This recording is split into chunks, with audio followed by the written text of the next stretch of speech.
ஒரு நாடே ஒருத்தருக்கு கீழே இருக்குன்னு சொன்னால் உங்களால் நம்ப முடியுமா? அதுதாங்க நார்த் கொரியா. நார்த் கொரியா கிம் ஜாங்க்கு கீழே தான் இருக்குது. இந்த உலகத்தில் இல்லாத ரூல்ஸ் எல்லாம் போடுற ஒரு தனிப்பட்ட நாடு தான் எந்த ஒரு நார்த் கொரியா. அப்படி என்ன விஷயம்லாம் நடக்குதுன்னு பார்த்தீங்கன்னா, கிட்டத்தட்ட 6 மில்லியன் மக்களுக்கும் மேலே ஃபுட்டு தேவைப்படுது. சின்ன வயசுலேயே ஆர்மிக்கு தலைமை தான் அங்கே ரொம்பவுமே முக்கியமானது. ரெஸ்ட்ரிக்ஷன்ஸ் லாஸ்ன்னு சொல்லி எக்கச்சக்கமான விஷயங்கள் எல்லாமே அந்த நாட்டில் இருக்குது. இதை பற்றியெல்லாம் ஒன்று பார்க்கலாம். வாங்க வீடியோக்களை போடலாம். Triplets as national treasures. North கொரியாவில் ஒரு சட்டம் இருக்குது. அதாவது என்னென்னு பார்த்தீங்கன்னா, ஒரு ஃபேமிலி மூலமாக இந்த நார்த் கொரியாவுக்கு 3 சில்ட்ரன்ஸ் கிடச்சாங்கன்னா, அதாவது இன்னும் தெளிவாக சொன்னால், ஒரு குடும்பத்தில் 3 குழந்தை பிறந்துச்சுன்னா அது ட்ரிப்ளெட்ஸ் ஃபங்க்ஷன் சொல்லி செம்மையாக கொண்டாடுவாங்க. அவங்கள ரொம்பவுமே பத்திரமா ரொம்ப கேராக பார்த்துப்பாங்க. முக்கியமாக பியாங்யங் சிட்டியில் வந்து சேர்ப்பாங்க. அதுதான் நார்த் கொரியாவில் இருக்கிற ஒரு பெரிய சிட்டி மாதிரின்னு வச்சுக்கோங்களேன். பொண்ணாக பிறந்ததுன்னா கோல்டு ரிங்கு, பையனாக பிறந்தாங்கன்னா சில்வர் நைஃபு அப்படின்னு சொல்லி எக்கச்சக்கமான விஷயங்கள். அதுவும் பிறந்த கொஞ்ச நாளில் அதுக்கப்புறம் நர்சரி, ஸ்கூலு, எஜுகேஷனு, அப்புறம் எக்கச்சக்கமான சகல வசதிகள் பண்ணி கொடுப்பாங்க. இதுக்கெல்லாம் காரணம் என்னன்னு பார்த்தீங்கன்னா, ஒரு குடும்பத்தில் 3 குழந்தை பிறந்துச்சுன்னா பாப்புலேஷனை பண்ணி தராங்க. அதுவும் நார்த் கொரியாவுக்கு. அது மட்டும் இல்லாமல் நார்த் கொரியாவில் முக்கியமாக அந்த வளர்கிற குழந்தைங்கள் எல்லாமே வந்து பார்த்திங்கன்னா, எப்படி சொல்கிறதுனா, ஒரு அடிமை மாதிரி தான் வளரணும். ஸோ பாப்புலேஷன் தரதில் அந்த குடும்பத்துக்கு ஒரு முக்கிய பொறுப்பு இருக்கிறதுனால இந்த சகல வசதிகள் பண்ணி தராங்க. ஏன்னா இந்த 3 குழந்தையும் வருங்காலத்தில் கிம்ஜாங்க்கு கீழே வேலை செய்ய போகிறதுனால கிம்ஜாங்க்கு ஒரே சந்தோஷம். அதனால தான் இந்த மாதிரி ரூல்ஸ் எல்லாம் போட்டிருக்காங்க. நம்ம அடுத்ததாக பார்க்க போது ப்ரியாரிட்டிஸ் இன் கிரிசிஸ். நார்த் கொரியாவில் நம்ம நினச்சி கூட பார்க்க முடியாத இன்னொரு சூப்பரான ஒரு சம்பவம் இருக்குது. அதை கேளுங்க. அதாவது இப்போ நார்த் கொரியா மட்டும் இல்லை, ஏதாவது ஒரு நாட்டில் டிசாஸ்டர் வந்துருச்சுன்னா நம்ம என்ன பண்ணுவோம்? நம்ம வீட்டு மக்கள் வீட்டில் இருக்கிற முக்கியமான பொருள்லாம் எடுத்துகிட்டு வெளியில் வருவோம்ல. ஆனால் நார்த் கொரியாவில் முக்கியமாக நார்த் கொரியாவோட அந்த லீடரோட அப்பாவும் தாத்தாவும் ஃபோட்டோ இருக்கும். கன்ஃபார்ம் எல்லார் வீட்லேயும் இருக்கும். அந்த ஃபோட்டோக்கு ஒரு குட்டி டேமேஜ் கூட வராமல் அந்த ஃபோட்டோவை முதல்ல எடுத்துகிட்டு போய் காப்பாற்றணும். அதுக்கப்புறமா தான் இவங்களை காப்பாற்றிக்கணுமா அப்படின்ற மாதிரி அங்கே ஒரு இஜாலா குஜாலாலாம் ஒன்று இருக்குது. என்னடா உயிரே போது ஃபோட்டோ போனால் தப்பான்னு கேட்டிங்கன்னா தப்பு தான். அந்த நாட்டில் அந்த 2 ஃபோட்டோ கருகி போச்சு, எரிஞ்சு போச்சு, கீழே விழுந்து உடஞ்சி போச்சுன்னா காரணம் நீங்கள் தான் கண்டுபிடிச்சிட்டாங்கன்னு வச்சுக்கோங்களேன். டண்டனக்கடி டனங்கனக்கா டண்டனா இந்த மாதிரி சம்பவம்லாம் இப்போ இது நடந்திருக்காடா அப்படின்னு கேட்டிங்கன்னா, 2020 ஒரு அம்மா அவங்க வீட்டில் தீப்பற்றி எரியுது. ஸோ அது அவங்க வீட்டில் இருக்கிற 2 குழந்தைங்களை காப்பாற்றுறதுக்காக அந்த ஃபோட்டோஸை அப்படியே விட்டுட்டாங்க. அந்த ஃபோட்டோவை செம்மையாக டேமேஜ் ஆகிருக்கு. அதுக்கப்புறம் பார்த்தீங்கன்னா அவங்கள போலீஸ் கைது பண்ணி அதுக்கப்புறம் உங்களுக்கு ஒரு பெரிய ஃபைன் அமௌண்ட்டு போடுறாங்க. இதெல்லாம் பார்க்குறப்ப என்ன கொடுமைடா அப்படின்னு கேட்டிங்கன்னா, இருங்க இன்னும் நிறைய இருக்கே. அடுத்ததான் நம்ம பார்க்க போகிறது silent role of Ri Sol Ju. இந்த ரீ சோ ஜூல் யாருன்னு பார்த்தீங்கன்னா, கிம் ஜாங்கோட அபூர்வ மனைவி.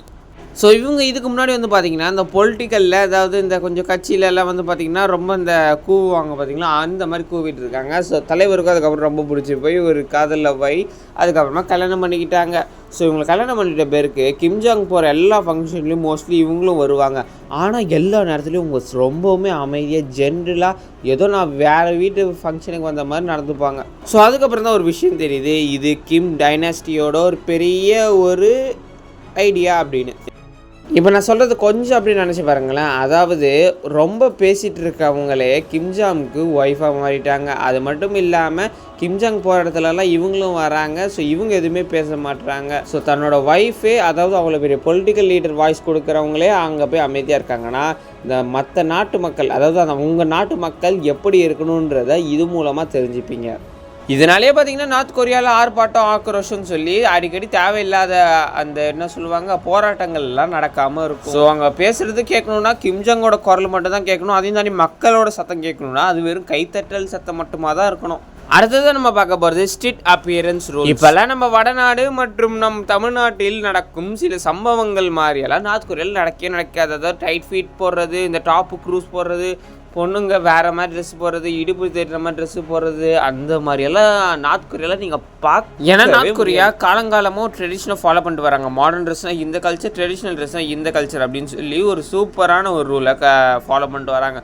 ஸோ இந்த ரூலை பார்க்குறப்ப சரி இதில் வேணால் நார்த் கொரியா பெட்டரா அப்படின்ற மாதிரிலாம் சில விஷயம் தோணுது. ஸோ ஆனால் அதுக்குன்னு சொல்லி இதுவே நம்மளால் எப்பயுமே போட்டுனே இருக்க முடியாதுல்ல. ஸோ நம்மளுக்கும் பிடிச்ச மாதிரி ட்ரெஸ் எல்லாம் இருக்கும், அதையும் போடணும். ஆனால் அதெல்லாம் அங்கே விடவே மாட்டாங்க. ஸோ ஸ்கூல் டைமில் இருந்து பசங்களை பழக வச்சு இந்த சிட்டிசன்ஸ் அங்கே இருக்கிற லேடிஸ் அப்படின்னு சொல்லி எக்கச்சக்கமான ரூல்ஸ் போட்டு வச்சுருக்காங்க. நீங்கள் பார்க்குற மாதிரி டைட் ஃபிட்டு, ஸ்கின்னி ஜீன்ஸு, இந்த ஆஃப் நேக்கடு ட்ரெஸ்ஸு இதெல்லாம் எதுவுமே நீங்கள் நார்த் கொரியாவில் பார்க்க முடியாது. ஸோ வெஸ்டர்ன் கல்ச்சரே வந்து அங்கே பார்த்தீங்கன்னா அவாய்ட் பண்ணுருவாங்க. அதே தவறி நீங்களும் ஒரு வெஸ்டர்ன் ட்ரெஸ்ஸை போடுறீங்கன்னு வச்சுக்கோங்க, அது யாராவது பார்த்துட்டாங்கன்னு வச்சுக்கோங்க, முக்கியமாக ஏதாவது அந்த நாட்டு அதிகாரிகள், அந்த போலீஸ் இதெல்லாம் பார்த்துட்டாங்கன்னா உங்களுக்கு தக்க தண்டனை வழங்கப்படும். ஏன் இந்த மாதிரி ட்ரெஸ்லாம் தரீங்க, ஏன் வெஸ்டர்ன் ட்ரெஸ்ஸை போட்டால் நாங்கள் என்ன குறைச்சலாம் அப்படின்னு கேட்டால் அதுக்கு அந்த நாட்டோட ரூல்ஸ் படி என்ன சொல்கிறாங்கன்னு பார்த்தீங்கன்னா, இந்த மாதிரி ட்ரெஸ்ஸு போடுறது மூலமாக நீங்கள் மற்ற நாட்டிலேருந்து தனியாக தெரிவிங்க. ஸோ அப்படி தனியாக தெரியறது மூலமாக நம்ம நாட்டுக்குன்னு சொல்லி ஒரு தனி அடையாளம் கிடைக்கும் அப்படின்லாம் சொல்லியிருக்காங்க. அடப்பாவீங்களா, இது என்னடா புது ரூல்ஸாக இருக்குது அப்படின்ற மாதிரி தானே இருக்குது. அடுத்ததாக இந்த ஒரு வீடியோவில் நம்ம 5ஆவதாக பார்க்க போகிறது banned brands and hidden luxuries. அதாவது நார்த் கொரியாவில் மில்லியன்ஸ் ஆஃப் ப்ராடக்ட்ஸை வந்து ஒழிச்சு வச்சுருக்காங்க. அதாவது நார்த் கொரியா மக்களுக்கு நம்ம இந்தியாவிலையோ இல்லை வெளிநாட்டில் யூஸ் பண்ணுற பொருட்களோ அசால்ட்டாக கிடைக்காது. உதாரணத்துக்கு நம்ம டெய்லி யூஸ் குடிக்கிற கொக்கோ கோலாவே வந்து பார்த்திங்கன்னா நார்த் கொரியாவில் இருக்காது. அது மட்டும் இல்லாமல் மெக்டொனால்ட்ஸ்னு ஒன்று இருக்கோல ஃபேமஸாக, அது நார்த் கொரியாவில் கிடையாது. இதுக்கு பதிலாக நார்த் கொரியாவே தயாரிக்கிற சில விஷயங்கள் அப்படியே நம்மளை பார்த்து காப்பி அடிக்கிற மாதிரி சில விஷயங்கள் இருக்கும். ஆனால் அதெல்லாம் வேறு டேஸ்ட்டில் வேறு பேரில் இருக்கும். முக்கியமாக நீங்கள் ஒரு சிக்கன் பர்கர் சாப்பிடணும், சிம்பிள். இந்த சிக்கன் பர்கர் சாப்பிட்ணுன்னா நார்த் கொரியாவில் பியாங்யாங் அப்படின்ற ஒரு இடத்துக்கு தான் போய் ஆகணும். இதுக்கான காரணம் என்னென்னு பார்த்தீங்கன்னா, பியாங்யாங் சிட்டியில் வந்து அதிகமாக டூரிஸ்ட், அதாவது நார்த் கொரியா விசிட் பண்ணுறதுக்குன்னு டூரிஸ்ட் வருவாங்க. அவங்களும் அந்த இடத்துல தான் சுற்றுவாங்க. ஸோ அவங்களுக்காக தான் இந்த பர்கர், ஃப்ரெஞ்ச் ஃப்ரைஸ் அப்படின்ற ஒரு ஆப்ஷனே இருக்குது. அந்த டூரிஸ்ட் மட்டும் வரலைன்னா அந்த ஆப்ஷன் கூட நார்த் கொரியா மக்களுக்கு இருந்திருக்காது. ஸோ நார்த் கொரியாவில் இந்த பர்கர், இந்த கொக்கோ கோலா ஜூஸ் அப்படின்னு சொல்லி சில விஷயங்கள் இருக்காது. இது மட்டும்தானா அப்படின்னு கேட்டிங்கன்னா அப்படியெல்லாம் கிடையாது. எக்கச்சக்கமான விஷயங்கள் நார்த் கொரியாவில் இருக்காது. உதாரணத்துக்கு நம்ம இம்போர்ட்டும் எக்ஸ்போர்ட்டும் பண்ணி எக்கச்சக்கமான பொருளை வெளிநாட்டுக்கும் நம்ம நாட்டுக்கும் மாற்றிக்கிட்டு இருக்கோம். ஆனால் இந்த மாதிரி நார்த் கொரியாவில் நடக்காது. என்ன விஷயமா இருந்தாலும் எங்கள் நாட்டில் நடக்கிற எங்கள் விஷயமாக தான் இருக்கணுன்றதில் நார்த் கொரியா ரொம்பவுமே கஷ்டப்படுறாங்க. ரொம்பவே கட்டுப்பாடு போடுறாங்க. எப்பாடி இவனுக்கு ஒரு எண்டே இல்லையா, இன்னுங்க இத்தனை ரூல்ஸ் போடுறான்னு கேட்டிங்கன்னா இன்னொரு ரூல்ஸையும் கேட்டு பாருங்களேன். இப்போ நம்மளாம் யூஸ் பண்ணுற மாதிரி டெய்லி கேலண்டர்ஸ் அப்படின்னு ஒன்று இருக்குல்ல, அதெல்லாம் நார்த் கொரியாவில் வந்து பார்த்தீங்கன்னா சில வருஷங்கள் தான் இருந்தது. அதுக்கு முன்னாடி வரைக்கும், அதாவது 2024 வரைக்கும் ஜூச்சி கேலண்டர் அப்படின்னு சொல்லி ஒன்று இருந்தது. ஸோ ஜூச்சி கேலண்டர்னால் நார்த் கொரியாவில் போடுற சில டைம்ஸ் அண்ட் ரூல்ஸுக்கு படி ஒரு சில விஷயங்களை போடுற ஒரு கேலண்டர். ஸோ இந்த கேலண்டர் எப்பயும் போல் ஃபாரின் டைம்லலாம் இருக்காது. ஸோ நார்த் கொரியாவின் டைம் படி இருக்கும். ஸோ இது ஏப்ரல் 15, 1912, அதாவது கிம் ஜாங் சங்கு அவரோட பிறந்த நாளுக்கு அப்புறம் தான் இந்த ஒரு கேலண்டரை ரிலீஸ் பண்ணுறாங்க. ஸோ இது வந்து பார்த்திங்கன்னா செப்டம்பர் 9 ஏதோ ஒரு குழப்பம் இருக்குது அப்படின்னு சொல்கிறாங்க. ஸோ அது மட்டும் இல்லாமல் 2024 வரைக்கும் இந்த ஒரு கேலண்டரை தான் ஃபாலோ பண்ணப்பட்டது. ஸோ அதுக்கப்புறம் என்ன நடந்ததுன்னு தெரியல, அது டிஸ்கண்டினியூஷன் ஆகிடுச்சு. ஸோ இந்த ஒரு கேலண்டர் நம்மளோட டெய்லி கேலண்டர் மாதிரி இருக்காது. அதாவது இந்த ஃபாரின் டைமை வந்து கரெக்டாக வந்து ஃபாலோ பண்ணாது. இவங்களுக்குன்னு சொல்லி ஒரு டைம் இருக்கும். ஸோ இதை தான் வந்து ஃபாலோ பண்ணுவாங்க. ஸோ எந்த ஒரு வெஸ்டர்ன் கல்ச்சருமே ஃபாலோ பண்ணாமல் வெஸ்டர்ன் ஃபுட் சாப்பிடாமல் நார்த் கொரியா எப்படி இருக்காங்கன்னு தெரியாது. ஸோ நார்த் கொரியா இன்றைக்கி வரைக்கும் ஆனால் ஒரு பிரம்மாண்ட ஒரு சிட்டியாக தான் பேசிகிட்டு இருக்காங்க. பிரம்மாண்ட ஒரு நாடாக தான் பேசிகிட்டு இருக்காங்க. ஏன்னா அங்கே போடுற ரூல்ஸ் இதெல்லாம் ரொம்பவுமே செம கடுமையாக இருக்குது. ஸோ அதையும் தாண்டி நார்த் கொரியா வந்து ஒரு பெரிய இடத்துல தான் இருக்குது. சரி, ஓகே கைஸ், நீங்கள் எந்த ஊர்லேருந்து இந்த வீடியோ பார்க்குறீங்கன்றதை மறக்காம கமெண்ட் செக்ஷனில் சொல்லுங்கள். இதே மாதிரி இன்னொரு சூப்பரான வீடியோ பார்க்குறேன். இந்த வீடியோ பற்றி லைக் பண்ணி ஷேர் பண்ணி மறக்காம நம்ம சேனலை சப்ஸ்கிரைப் பண்ணுறதுக்கு இன்னொரு சூப்பரான வீடியோ பார்க்குறேன். Bye, see you.